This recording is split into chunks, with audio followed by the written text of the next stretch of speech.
Impôts et justice sociale, le podcast francophone du réseau Tax Justice Network. Bienvenue à Impôts et justice sociale, le podcast qui vous parle en français de la justice fiscale en Afrique et dans le monde. Je m'appelle Idriss Linge. À la une ce mois. À la une ce mois, nous parlerons de la transparence dans les administrations fiscales. L'OCDE a publié, en collaboration avec le Forum africain pour les administrations fiscales, son rapport annuel sur l'état de la transparence dans les administrations fiscales. Que contient ce rapport? Qu'en pense la société civile? Nous allons écouter dans les détails de ce podcast, mais aussi il y a eu une réunion récente où on est revenu sur les réalisations du inspecteur des impôts sans frontières. Nous allons écouter John Christensen qui intervenait à cette occasion et a partagé son expérience. Et enfin, la transparence n'est pas qu'une question d'administration fiscale, mais aussi dans la propriété effective. Nous partagerons avec vous les données d'un débat qui s'est tenu en 2021 et qui soulevait des problématiques intéressantes.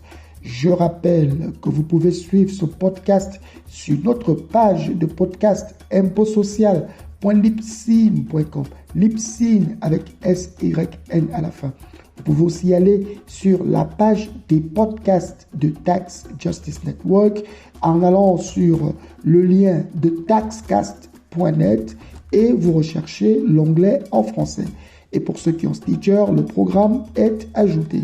Si vous voulez interagir avec nous, notre page de Facebook, Impôts Social, notre page Twitter, Impôts et Justice Sociale, hashtag Impôts et Justice Sociale.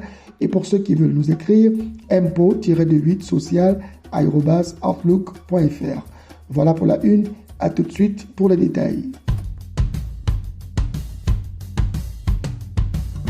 Nous allons revenir certainement sur la transparence dans le domaine extractif. Il n'y a pas que la propriété effective ou alors l'enregistrement des propriétaires effectifs. Il y a même la transparence dans la divulgation des contrats, qu'elle soit prévue par la loi, qu'elle soit appliquée par les institutions. Il y a aussi évidemment la capacité pour les pays, notamment africains, de pouvoir accéder à des informations fiscales pour les entreprises qui sont situées dans des juridictions offshore. Cette semaine, ou alors plutôt ce mois de juin, a aussi connu une réunion pour discuter des évolutions d'inspecteurs des impôts sans frontières. Et justement, un des membres qui a été à l'origine de ce mouvement, John Christensen, qui est aussi un des pères fondateurs de Tax Justice Network, a réussi à participer et il a partagé avec nous l'histoire d'inspecteurs des impôts sans frontières. Écoutons John Christensen qui nous replonge dans cette aventure mémorable. Je suis ravi de pouvoir vous rejoindre aujourd'hui, même si ce n'est qu'en ligne pour le moment. Alors, l'idée principale derrière le concept des inspecteurs des impôts sans frontières a fait l'objet de discussions entre nous, la société civile et les administrations fiscales dans de nombreux pays. Et c'était il y a plus de 10 ans désormais. Au départ, nous avons évalué les besoins des pays en développement et la meilleure manière de les rendre des leaders finalement de ce travail d'expertise fiscale. À l'époque, nous avions 3 objectifs principaux en tête. Tout d'abord, nous savions qu'il s'agirait d'une initiative internationale qui devrait être organisée par des organisations multilatérales internationales comme le PNUD et l'OCDE. Mais les pays en développement hôte devaient déterminer leurs propres besoins et avoir le contrôle sur les résultats de ce soutien de renforcement des capacités aux experts. Ça, c'était vraiment à la base de notre réflexion. Et je pense qu'il faut s'assurer que notre travail soit bien un effort collaboratif qui soit mené par les besoins identifiés par les pays hôtes et l'administration fiscale de ces pays. Ça, c'était un aspect clé de ce succès que nous avons eu depuis plusieurs années. Et je pense que nous avons réussi à atteindre cet objectif en nous assurant que nous nous attaquions aux besoins spécifiques de chaque pays avec lesquels nous travaillons. Le deuxième objectif clé que nous avons identifié, c'était le renforcement des capacités pour soutenir des programmes dans une gamme très variée des différents pays et également en offrant différentes langues disponibles pour le programme. Et afin d'atteindre cet objectif, nous avions besoin d'une équipe experte au secrétariat pour travailler avec l'administration fiscale de ces pays pour identifier leurs besoins et trouver les experts qui pouvaient résoudre ces problèmes et ces besoins identifiés. Nous avions un objectif avec plus de 100 programmes. Nous en avons plus de 103 qui ont été soit complétés ou qui sont toujours en cours pour certains.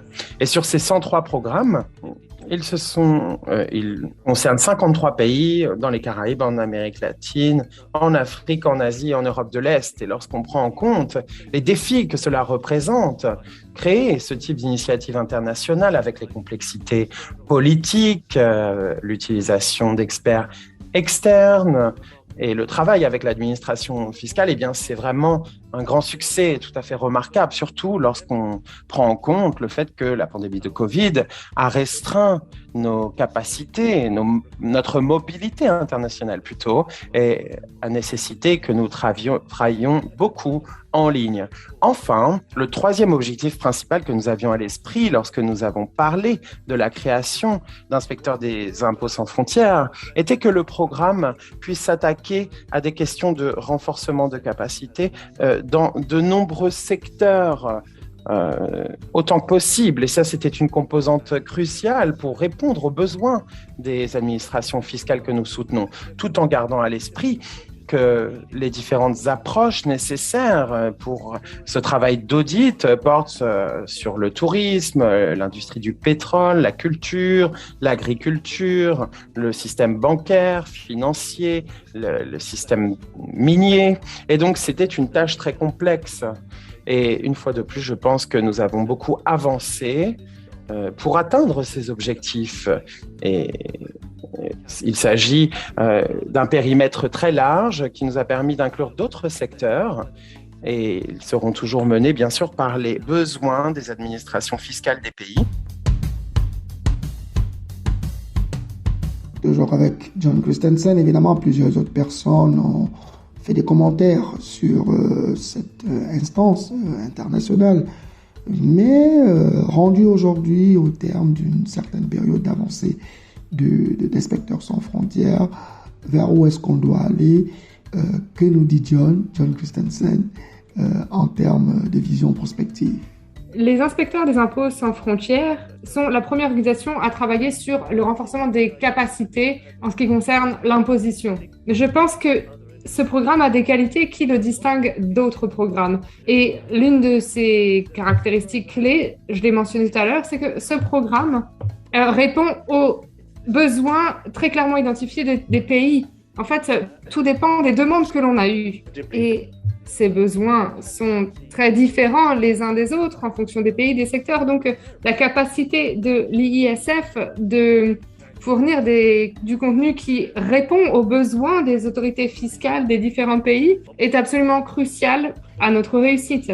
Cela doit bien sûr inclure le fait que nous devons avoir des experts fiscaux parmi notre équipe qui ont des compétences spécifiques comme l'économie numérique, comme vous venez de le poser, par exemple. Donc, il s'agit vraiment de faire correspondre la demande à l'offre que nous avons et de s'assurer que nous avons l'expertise requise au sein de notre équipe. Et une autre caractéristique clé qui distingue l'IISF des autres programmes, c'est notre engagement pour développer et fournir des programmes d'apprentissage fournis par des pays du Sud. Il y a seulement quelques années, lorsque nous avons commencé, nous avons déjà mis au point 20 programmes de soutien Sud-Sud. 8 d'entre eux sont désormais terminés, 12 sont encore en cours. La majorité de ces derniers ont impliqué des contrôles fiscaux, des investigations fiscales, mais nous avons également eu des programmes de collaboration sud-sud qui s'est penché sur une expertise spécifique sur certaines industries en essor et aussi sur les enquêtes criminelles. Et en ce qui concerne ce qui nous attend pour 2022, j'espère que ça va être l'année où nous allons commencer à reprendre notre soutien au sein des pays. Malheureusement, nous avons été ralentis dans ce domaine par la pandémie de Covid-19. Je pense que nous sommes conscients que les réunions virtuelles ont été un outil très intéressant au cours du pic de la pandémie, mais bien sûr, ils ne peuvent pas remplacer les réunions en présentiel et les formations, le soutien sont bien plus efficaces lorsqu'ils sont fournis en présentiel. Je ne crois pas que 2022 va apporter des changements révolutionnaires à ce que nous vous apportons, mais je pense qu'il y aura des opportunités de diversification de notre portefeuille, des différents secteurs que nous couvrons. Nous allons continuer notre travail pour identifier et réduire les flux financiers illégaux et la fraude fiscale internationale. Il s'agit toujours de domaines où il y a d'énormes défis pour les autorités fiscales. Et je suis convaincue que nous allons continuer à renforcer les capacités des autorités fiscales à répondre à ces questions. Donc voilà les défis qui nous attendent pour 2022.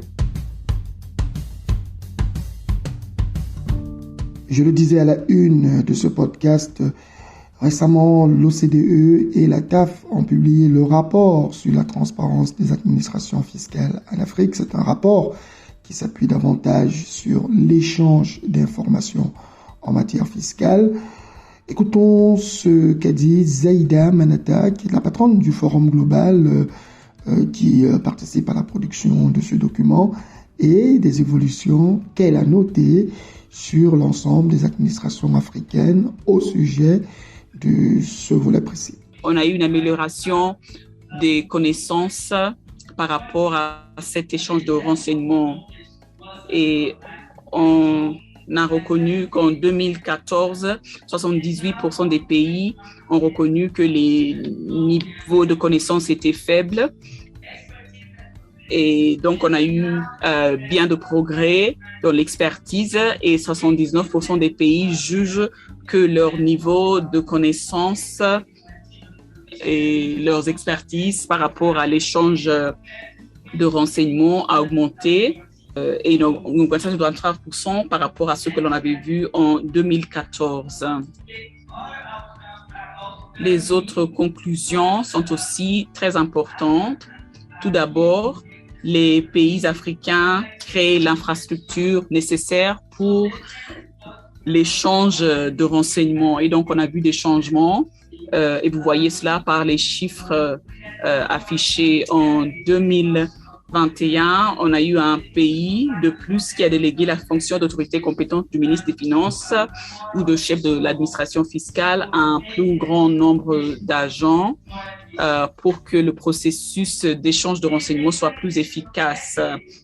On a eu la mise en place des unités dédiées à l'échange de renseignements qui est passé à 30 en 2020 et donc cela augmente l'échange d'informations tous les jours et avec un pays supplémentaire adoptant le manuel et 2 pays mettent en œuvre des systèmes de suivi en 2020 et donc ces 2 sont essentiels pour avoir des départements qui fonctionnent convenablement.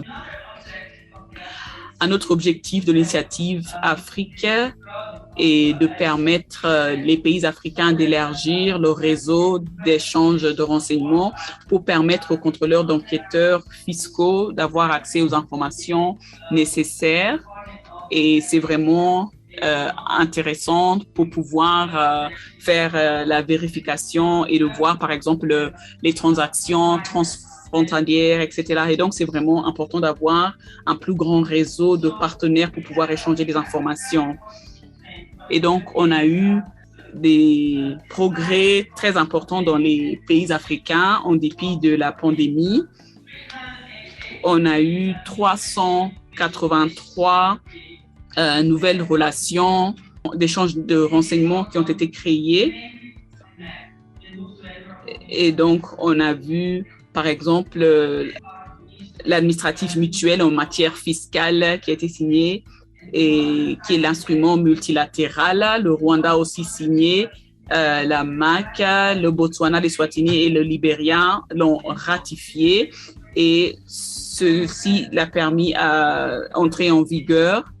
Et donc, la Mauritanie a aussi déposé des instruments et d'autres pays africains sont en train de faire de même. Et donc, nous sommes vraiment ravis de voir ces tendances que nous avons vues sur cette diapositive. On voit les administrations fiscales qui utilisent l'échange de renseignements. Cela veut dire qu'ils ont accès à des informations dans des pays étrangers. Et en 2014, les pays africains n'utilisaient pas l'échange de renseignements dans leur contrôle fiscal. Et donc, on avait moins de 40 requêtes des pays africains. Et donc, les pays africains se sont engagés de pouvoir utiliser les réseaux d'échange de renseignements en formant leurs contrôleurs fiscaux pour utiliser l'outil et aussi comment faire les requêtes, ce qu'il fallait pour réussir lorsqu'on fait les requêtes d'information. En 2021, le nombre de demandes sortant envoyées par les pays africains a augmenté de 26% en comparaison avec les chiffres de 2020. En outre, le nombre de pays qui formulent les demandes est passé à 15 comparé à 13 en 2020. Vous excuserez peut-être la qualité du son, mais nous avons repris un ensemble de commentaires, de présentations qui ont été mis en disponibilité sur YouTube pour vous faire partager le meilleur du débat fiscal en Afrique. Parfois, c'est pas nous-mêmes qui posons les questions. Et justement, à la suite de Zeida Manata, la société civile africaine a pu s'exprimer à travers Chiney Mukumba, c'est une experte de l'ONG Cousine Tax Justice Network Africa. Elle a pris 6 minutes pour présenter les points critiques du rapport publié par l'OCDE et la TAF. Écoutons Chiney avec beaucoup d'attention. Il y a 2 points sur lesquels j'aimerais intervenir, 3 points plutôt sur lesquels j'aimerais intervenir, 3 points qui vont permettre donc l'adoption par les pays africains de la transparence fiscale et l'échange de renseignements pour les aider à libérer leur potentiel. Le premier point sur lequel j'aimerais intervenir, c'est la façon dont les institutions examinent ces outils. Bon, nous voyons que les pays africains progressent énormément. Nous voyons donc l'augmentation de la connaissance en matière sur le flux, l'évasion fiscale. Et nous voyons également qu'il y a des recettes qui reviennent sur le continent. Mais de notre point de vue, nous pensons qu'ils doivent vraiment devons donc faire face à la réalité au cours des 2 dernières années. Nous avons vu que des progrès ont été réalisés pour lutter contre l'évasion fiscale et les autres flux financiers illicites à travers la transparence et l'échange des renseignements à des fins fiscales. L'augmentation du nombre de pays qui envoient des requêtes passe de 6 en 2014, ce qui veut dire qu'il y a eu une augmentation par un pays qui s'est ajouté par pays. Donc, alors, quels sont les défis auxquels les pays africains sont confrontés en embrassant donc la stratégie financière dans la lutte contre l'évasion fiscale? Les pays africains sont confrontés à certains défis. Ils ont indiqué qu'il y a le manque de capacité à pouvoir collecter les informations au niveau local, leur permettant de pouvoir échanger des informations au niveau ils n'ont pas la capacité d'analyser les informations, les renseignements reçus, aussi bien que les technologies nécessaires. Cependant, ce n'est pas tous les défis qui sont relatifs à l'insuffisante capacité. Donc, il est important de pouvoir se demander pourquoi est-ce qu'il y a une adoption très lente, vu le potentiel positif que ces outils peuvent avoir sur le gouvernement africain. Pourquoi est-ce qu'on pense qu'il y a une réponse léthargique? Et il faudra se poser des questions difficiles sur l'utilité même pratique de cet outil. En plus des 15 pays qui font des demandes, il y a aussi, on doit aussi observer qu'il y a un progrès très inégal. Le rapport ne va pas vraiment au fond de ces questions et présente les étapes ou les mesures prises pour lutter contre les défis en matière de capacité. Donc, il y a des questions de conception qui limitent la façon dont la capacité des pays à pouvoir tirer parti donc, de ces opportunités. Les deux points suivants, j'aime sur les questions de défis qui pourraient donc contribuer à ce problème.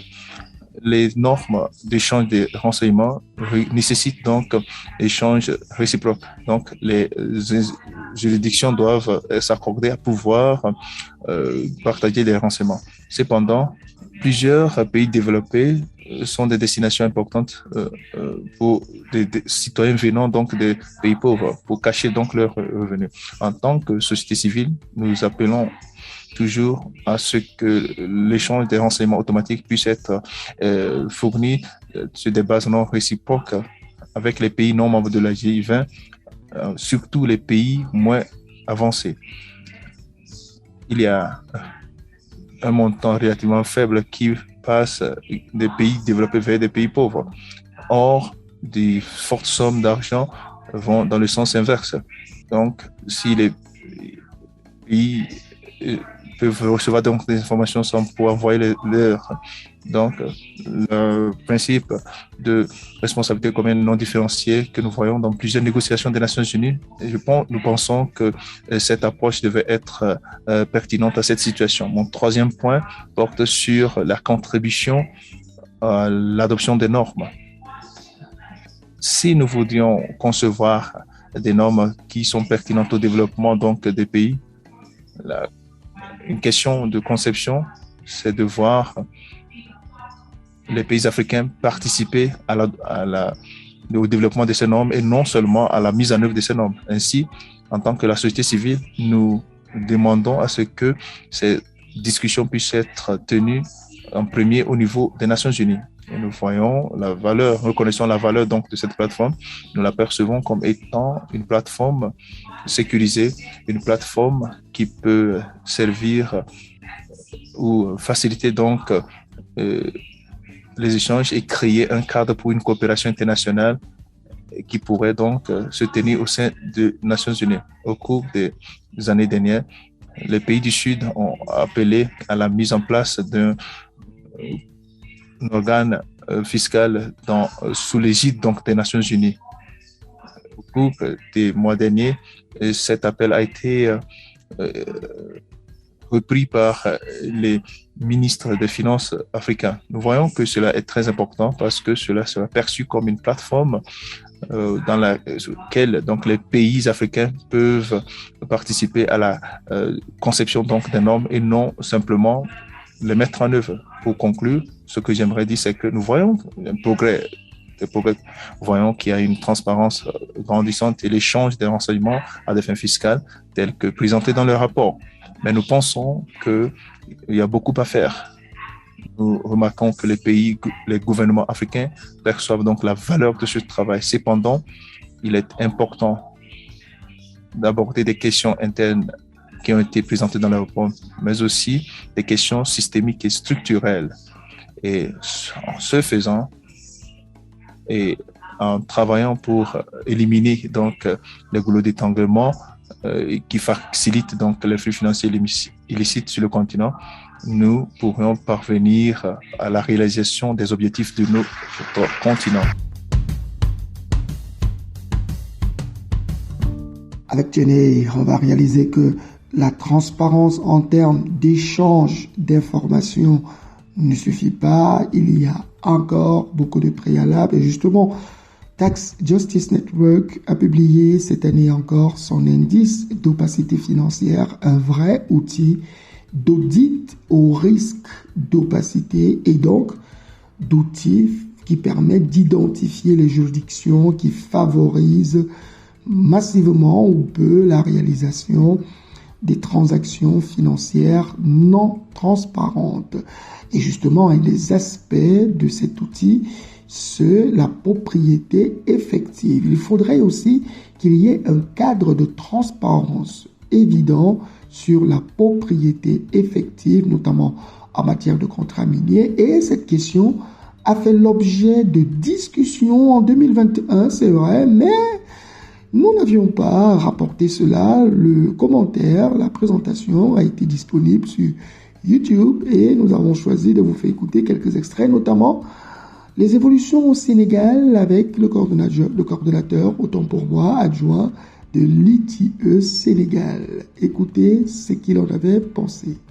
On a fait une étude diagnostique sur la divulgation de la propriété effective en 2017 et ça nous a permis véritablement de voir tous les acteurs qui étaient concernés, que ce soit le ministère de la Justice où le registre de commerce est basé, que ce soit le ministère des Finances, que ce soit les autres ministères qui étaient pertinents.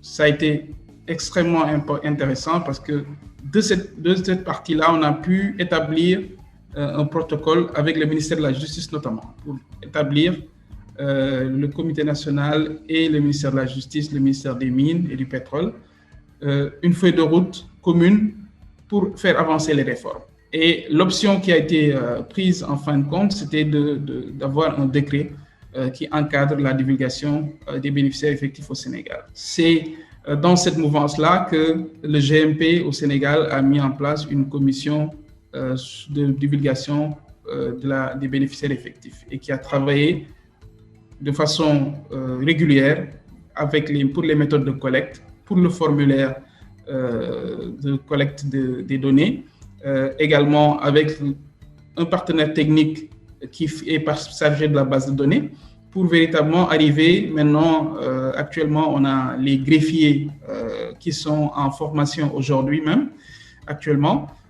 C'est une formation que je vais rejoindre tout à l'heure pour la production. Donc on est tout à fait prêt pour la production pour arriver à divulguer les données sous peu. C'est passé aussi par une séance de sensibilisation des entreprises, des journalistes, de la société civile et également des administrations qui ont besoin de ces données-là, parce que ce n'est pas seulement des données pour l'ITIE, mais l'objectif qui est visé dans le décret qui a été mis en place, c'est de voir sur toute la chaîne de valeur des industries extractives, ceux qui interviennent, que vous soyez une société qui ait des droits, des licences dans le secteur minier ou pétrolier, mais également vos sous-traitants et les prestataires de services sont concernés par la déclaration de bénéficiaires effectifs. L'objectif qui est visé de façon ultime, c'est que ce soit une application généralisée dans tous les secteurs économiques. C'est actuellement ça qui est visé, mais on va commencer d'abord par le secteur pétrolier et gazier qui représente le secteur extractif. Au moins, toutes les personnes physiques qui ont 2% directement ou indirectement des capitaux, des droits de vote ou d'autres moyens de contrôle sont considérés comme bénéficiaires effectifs. Donc le threshold, il est vraiment bas pour capter le maximum de personnes. Et à la longue, je pense qu'on va arriver à avoir un nombre suffisant de visibilité, d'avoir une visibilité sur l'architecture des bénéficiaires effectifs dans le pays, parce que l'objectif qui est derrière aussi, c'est la lutte contre la corruption, les flux financiers illicites, ce qui est un autre aspect qui est extrêmement important pour nos économies qui viennent à peine de commencer à sortir de cette crise de la Covid, crise économique qui s'en est suivie, en plus de la crise sanitaire. Donc, c'est un objectif global pour le pays et c'est un objectif, je dirais même, planétaire, parce que toutes les économies souffrent de ces genres d'actions qui nuisent aux économies, que ce soit les flux financiers illicites, que ce soit la corruption. On va continuer, nous, à faire la sensibilisation et à faire aussi ce qui est lié au renforcement de capacité, parce que c'est extrêmement important. Aujourd'hui, la session avec les greffiers du ministère de la Justice, on va poursuivre la même chose. On avait fait avec les journalistes, on va refaire pour véritablement voir comment analyser les données. Ça, c'est la prochaine étape. L'adoption des lois, certainement, est une avancée considérable, mais il faut encore que ces lois puissent se traduire en application effective au sein des parties prenantes, les sociétés minières, les administrations, la société civile. Et justement, Amadou Sambé, qui fait partie du comité ITIE Sénégal, nous partage, justement, a partagé à cette occasion-là l'expérience du Sénégal en matière d'adoption des règles de transparence sur la propriété effective et les bonnes pratiques. Dans le cas du Sénégal, nous avons déjà entamé la mise en place du registre sur les bénéficiaires effectifs. Comme vous le savez, c'est un enjeu extrêmement important pour nous puisque, comme partout dans le monde, c'est un enjeu de lutte contre la corruption, lutte contre les flux financiers illicites, mais également lutte contre l'évasion fiscale. Et dans un contexte où, c'est vrai, aujourd'hui, les industries extractives ne représentent pas une grande portion de notre produit national brut, à peine 2 à 3%, mais nous sommes dans un contexte où ça va croître très rapidement puisque nous sommes juste au début de l'exploitation pétrolière et gazière. Et c'est donc très important dès à présent d'avoir un cadre qui permette de garantir la transparence des propriétés effectives. Dès mars 2020, un décret a approuvé le registre des bénéficiaires effectifs, le loger déjà au ministère de la Justice, le placer sous la surveillance d'un juge et de greffier. C'est donc la première démarche qui a été mise en place, un cadre donc pour les bénéficiaires effectifs. Et en avril 2020, nous avons obtenu une première plateforme qui s'appelle un système Govin, qui a permis le dépôt de façon dématérialisée des déclarations sur les bénéficiaires effectifs. Étant membre de l'ITIE, cette obligation ne s'imposait à nous qu'en 2021 sur les données de 2020. Mais nous avons voulu le faire en 2020 sur les données de 2019 pour que ça puisse constituer un test. C'est ce que nous avons fait donc. Et sur cette base-là, c'est d'ailleurs dans notre rapport ITIE 2019 qui a été revu avec l'administrateur indépendant. Et sur cette base-là, nous avons obtenu 26 déclarations, 26 sociétés qui ont soumis une déclaration, dont 2 sont des sociétés d'État et 24 donc qui sont des sociétés non étatiques. Et sur les 24 sociétés restantes, seules 16 sociétés nous ont communiqué des données exhaustives, des données aussi complètes qu'on le souhaitait.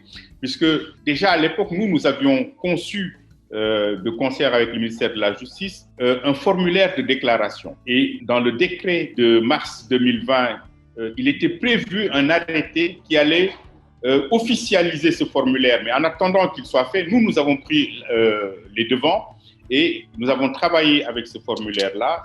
Et nous estimions que sur les 24 sociétés qui avaient soumis le formulaire de façon dématérialisée, seulement 16 nous avaient fourni des données exhaustives et de données qui avaient été signées par un représentant habilité.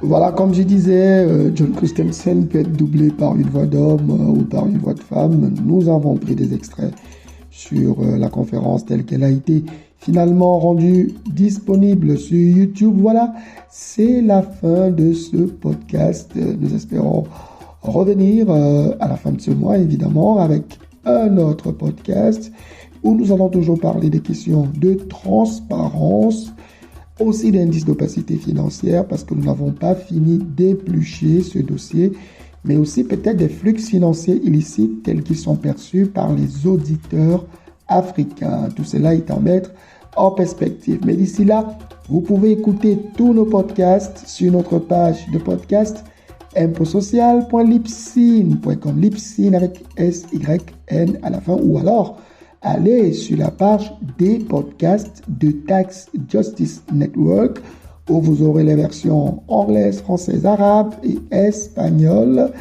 Il suffit d'aller sur thetaxcast.com.net plutôt et chercher l'onglet en français ou alors l'onglet de la langue correspondance.